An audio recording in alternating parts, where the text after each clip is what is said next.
Top of the table clash ಅಂತ ಮಾತಾಡ್ತಾ ಇದ್ವಿ. One of the closest games ಆಗ್ಬೋದು ಅಂತ ಕೂಡ ಮಾತಾಡ್ತಾ ಇದ್ವಿ. ಅದ್ರ ತಕ್ಕಂಗೆ ಆಗಿರುವಂತ ಒಂದು ಪಂದ್ಯ, last ball finish, mid night masala ಬೇರೆ, ಮಧ್ಯದಲ್ಲಿ ವರುಣನ ಆಗಮನ, ಟ್ವಿಸ್ಟ್ ಇನ್ ದ ಟೇಲ್, ಆ ತರ ಸೂಪರ್ ಆಗಿದೆ.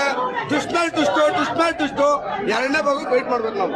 ಲಾಸ್ಟ್ ಓವರ್ 15 ರನ್ ಅಂದಾಗ ನಾನು ಯೋಚನೆ ಮಾಡ್ತಾ ಇದ್ದೆ, ಹಾರ್ದಿಕ್ ಪಾಂಡ್ಯಾಗ ಅಷ್ಟೊಂದು ಅನುಭವ ಇದೆ. ನಿಮ್ಗೆ ಜ್ಞಾಪಕ ಇದ್ರೆ 2016 T20 ವರ್ಲ್ಡ್ ಕಪ್ ಅಲ್ಲಿ MS ಧೋನಿ ಇವ್ರಿಗೆ 20th ಓವರ್ ಯೂಸ್ ಮಾಡ್ತಾರೆ ಅಗೇನ್ಸ್ಟ್ ಬಾಂಗ್ಲಾದೇಶ್. ಸೊ ಹಾರ್ದಿಕ್ ಪಾಂಡ್ಯ ಮಾಡಿದ್ರೆ ಹೇಗಿರುತ್ತೆ ಅಂತ. ಬಟ್ ಹಾರ್ದಿಕ್ ಪಾಂಡ್ಯ 1 ಓವರ್ ಮಾಡಿರ್ತಾರೆ, 18 ರನ್ ಕೊಟ್ಟಿರ್ತಾರೆ, ದುಬಾರಿ ಆಗಿರ್ತಾರೆ. ಮೇ ಬಿ ಅದು ಬ್ಯಾಕ್ ಆಫ್ ದಿ ಮೈಂಡ್ ಅಲ್ಲಿ ಇದ್ದು, ಗುರು ಇವತ್ತು ನನ್ನ ದಿನ ಇಲ್ಲ, ಬೇಡ ದೀಪಕ್ ಚಾರ್ ಮೇಲೆ ಭರವಸೆ ಇಡೋಣ. ಅದುವರೆಗೂ ದೀಪಕ್ ಚಾರ್ ಡಿಸೆಂಟ್ ಆಗಿ ಮಾಡಿದ್ರು ಬೌಲಿಂಗ್.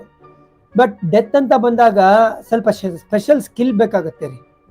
ನೀವು ಪ್ರಿಡಿಕ್ಟಬಲ್ ಆಗಲ್ಲ ನೋಡಿ. ಇವಾಗ ಫಸ್ಟ್ ಬಾಲ್ ಇವ್ರು ಮುಂದೆ ಆಗ್ತಾರೆ ಅಂತ ಕಾಯ್ತಾ ಇರುತ್ತೆ ವಾತಿಯ, ಫಸ್ಟ್ ಬಾಲ್ ಗುತ್ತಾರೆ 4, ನೆಕ್ಸ್ಟ್ ಬಾಲ್ ಸಿಂಗಲ್. ಜೆರಾಲ್ಡ್ ಕೋಟ್ಸಿಯ ಮ್ಯಾಚ್ ಆದ್ಮೇಲೆ ಹೇಳ್ತಾರೆ, I was expecting a yorker ಅಂತ.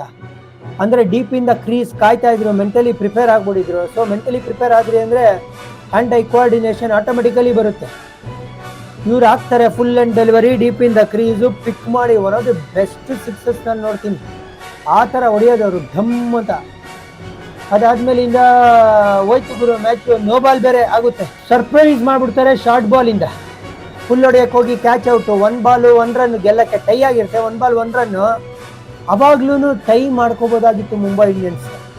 ಮಿಡ್ ಆಫ್ ಅಲ್ಲಿ ಇರ್ತಾರೆ ಹಾರ್ದಿಕ್ ಪಾಂಡ್ಯ, ಆ ಬಾಲ್ ಸ್ಟ್ರೈಟ್ ಆಗಿ ಫಾಸ್ಟ್ ಆಗಿ ಅವ್ರ ಕೈಗೆ ಹೋಗುತ್ತೆ. ಬಾಲ್ ಹಿಡಿದು ಸೂರ್ಯಕುಮಾರ್ ಯಾದವ್ ವಿಕೆಟ್ ಹತ್ರ ಬರ್ತಾ ಇರ್ತಾರೆ, ಅವ್ರ ಕೈಗೆ ಕೊಟ್ಟಿದ್ರೆ ಸಾಕಾಗಿತ್ತು, ಅವ್ರು ವಿಕೆಟ್ ಹೊಡಿಬೋದಾಗಿತ್ತು. ಇವ್ರು ಡೈರೆಕ್ಟ್ ಹಿಟ್ ಹೋಗ್ತಾರೆ, ಮಿಸ್ ಆಗತ್ತೆ, ಮ್ಯಾಚು ಕೂಡ ಮಿಸ್ ಆಗತ್ತೆ.